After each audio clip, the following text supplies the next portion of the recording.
Okay, so we're back with another round of studio sessions. We've talked about the kick and the bass line, about how to master a track, and also how to build a melody. So today we're going to talk a little bit more about how to arrange a track, and also about how to build your own studio. So let's get started. All right, guys. So we're back, in a project. Right now, what I've done is I've used the track Cuba Libre to tell a little bit more about how to arrange a track. Arranging a track is a pretty intuitive process. Everybody has their own little preference on how to build a track.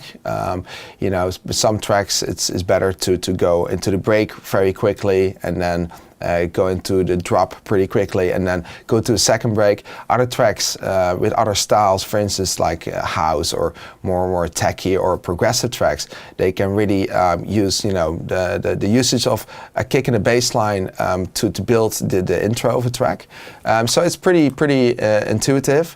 For instance, with the Cuba Libre track, I pretty much started with a simple rhythm, build it up a little bit with the vocal, and then it kind of dropped in like a small drop, and then went to a small break, built a little bit more, and then went to the final break, where the vocal got more room. There was an addition of little trumpet, and the lead sound was giving all the room possible to really explode. And in the end, the second drop was kind of like everything coming together, with the lead sound, with like a solid step. So that's one way of building this track. But perhaps another build-up would have been possible as well. The tip I would like to give you guys is whenever you produce a track, make sure what you could do is record 3 different parts. I've done that now as well with the Cuba Libre track, where I've recorded the whole track, but only the kick and bass part for one track, and I did a separate track for all the effects. So just all the build-ups and the crashes, and the rest of the track I recorded as well. So now you pretty much have this track without the effect, without the kick and the bass line, as you can hear.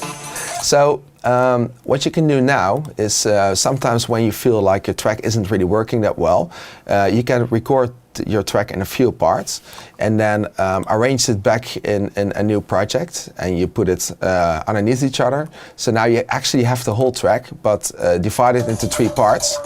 Now you can actually cut really easily in your track, and you can actually really experiment on how you want to build your track. For instance, I've built this track by using only rhythm and then going to the small climax. But for instance, if you would go straight to the part building towards the break, and you would only use the kick and bass and the effects, you could also start your track like this. And then, for instance, build it up and going towards the drop, the breakdown. So what you could do is, for instance, have a build up, use a low filter, for instance, in this part, and now you pretty much go straight towards the break section. So that's a different way to build a track. For everybody, it's like their own preference, but I can give you a few tips that will help you within the arranging process. The first tip is when you go to this part. This is kind of like the start of your track. What you want to do is you want to make sure that there's not too much bass going on in that particular part, because you want to make sure that you keep it as small as possible, because when then the kick and the bass line first drops, and you have the first step playing there, you really get the effect of, you know, a big explosion of music. So keep the first part, you know, as small as possible. So there's a few simple tricks with regards to arranging tracks, and also to make sure that you have the maximum impact on a certain part. For instance, if you go to the build-up and it kicks into the first drop, this part over here. What you could do to add a little bit more volume in the start is you go to the kick and bass line parts over here. Then you use track automation. So I'm going to use the automation of the volume channel track. And I'm going to add a little bit more volume to the first kick. So that makes sure that the minute the track drops on that point, you have the maximum input of the kick. So you have a lot of pressure on the speakers. So people know that this is the moment it's supposed to happen. So if you add everything together,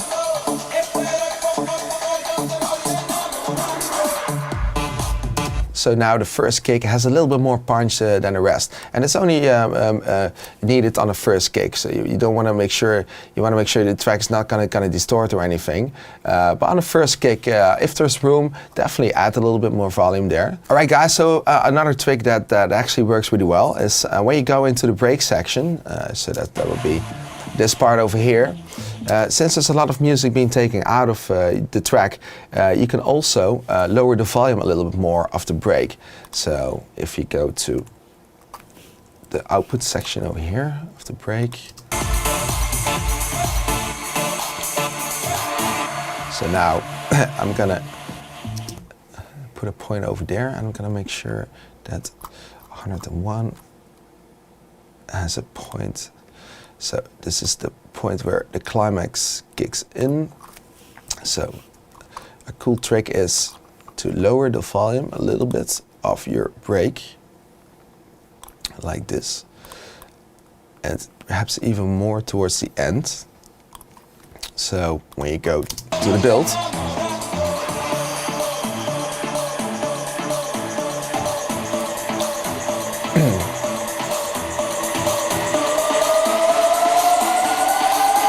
now you're gonna make sure that the impact is as loud as possible.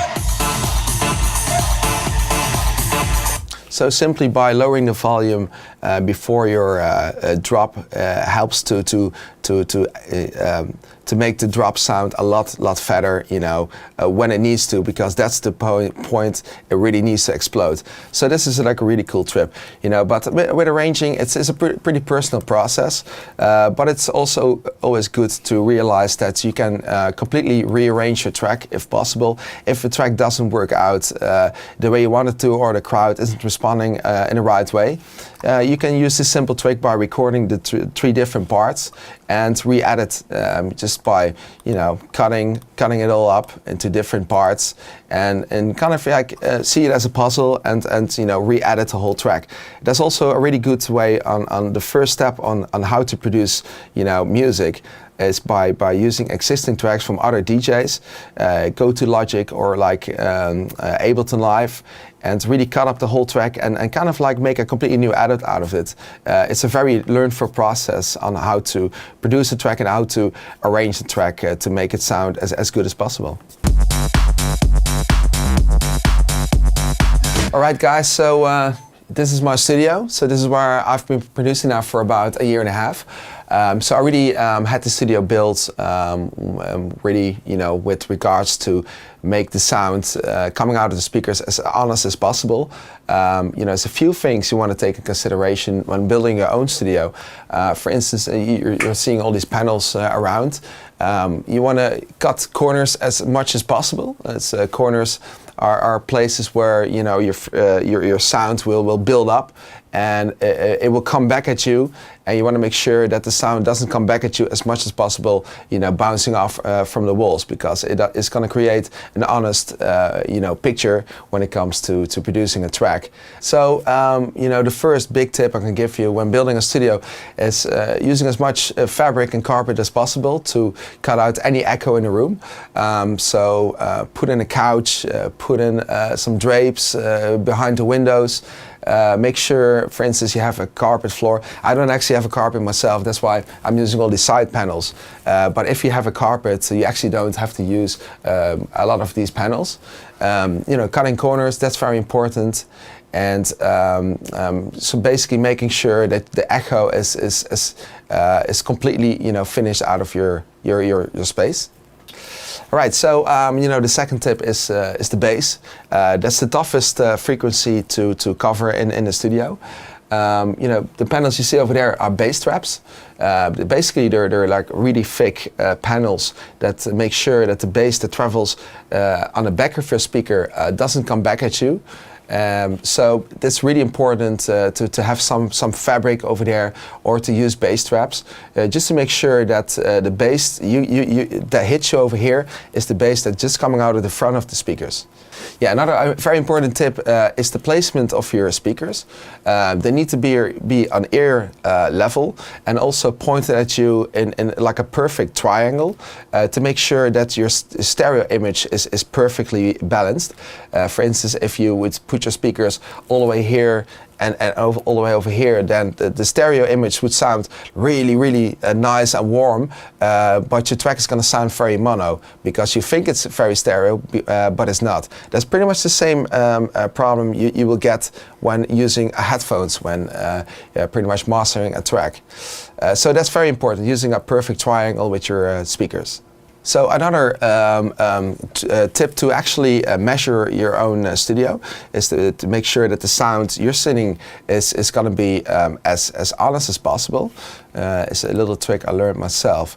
So for instance, when you go to a simple sound, for instance like a sinus. Okay, well this sinus should sound on the same volume on every single frequency. So if you would put on this sound and you would go higher, sounds really funny, and you would go lower, and this is the important part, it's the bass. It needs to sound on the exact volume everywhere you sound. So everywhere you go into the spectrum. So for instance, I've put in an equalizer with a peak on the bass, so now you can hear when you go here. So that means if the equalizer weren't on and you would have a peak over there, then this should have been a peak you wanted to tackle. So that will basically mean that you would need an equalizer to compensate for that by doing exactly the opposite. So it would compensate the bass. So the bass on this frequency is 134, is going to be as honest as possible. So basically, it's making sure that the sound on every single frequency sounds exactly on the same volume. So that's like a simple trick without using all professional measuring devices to get the most out of the sound in your studio. All right, so this over here is a diffuser. A diffuser is a really cool tool to cut out mid-sized frequencies. And this is a pretty small space, so this wouldn't actually have any effect. It looks cool as a decoration. But for bigger studios, this is a really cool device to make sure that the sound, the mid-sound, bounces off everywhere. So it makes sure that you don't get an echo or peaks on the mid-sized frequencies. So this is called a diffuser. Yeah, so when it comes to studio monitors, obviously that's one of the most important devices you want to have in your studio, the right speakers. So when I started producing, I used the Mackies, the 824s, the old edition. For me that worked really well, but then I blew up the lowest driver, so that wasn't working anymore. So then I went to PSIs. The PSIs are the ones you see, the big ones. over there. It's a three-way system, which is really good when you're tweaking your stereo image. These are really good speakers. I've used them for a lot of tracks. I've used them for Coco, for Riff, a lot of tracks, and they were excellent on to adjust your track perfectly. I also switched onto Genelecs. Genelecs kind of have a more clubby feel to it. I specifically chosen the Genelecs because I love the combination between the speakers, and I've got a really big woofer unit over there, which is actually way too big for this studio unit, but you know, I've adjusted it so that I can produce perfectly on it. So if you have money to spend, it's actually even better to have like different speakers in your studio, so you can switch between different speakers. So this is a really good tip actually when mastering a track. So I have a switchboard over here where I can listen to the same track on all the different speakers. So for instance, right now I'm listening on the Genelecs. Right now this is the PSI, and now it's on two little small Bose speakers, but those speakers are there for a purpose that not everybody has like a perfect sound system at home. So you want to make sure that even on like little crappy speakers, the sound is still really good. So just to combine with different speakers in the studio is definitely gonna help you, you know, with the mastering of your track. You can also use it in combination with a good headphone, just to adjust the bass a little bit better when necessary. On the road, I used the KRK's Rocket V8. I really like the speakers because they're small, compact, and still have a pretty solid sound. I've had a lot of neighbors complaining when in hotel rooms, so the sound is definitely really cool. But it's definitely a really good speaker for on the road. But you know, my preference really goes towards the Genelecs and the PSIs myself. So that's it for today.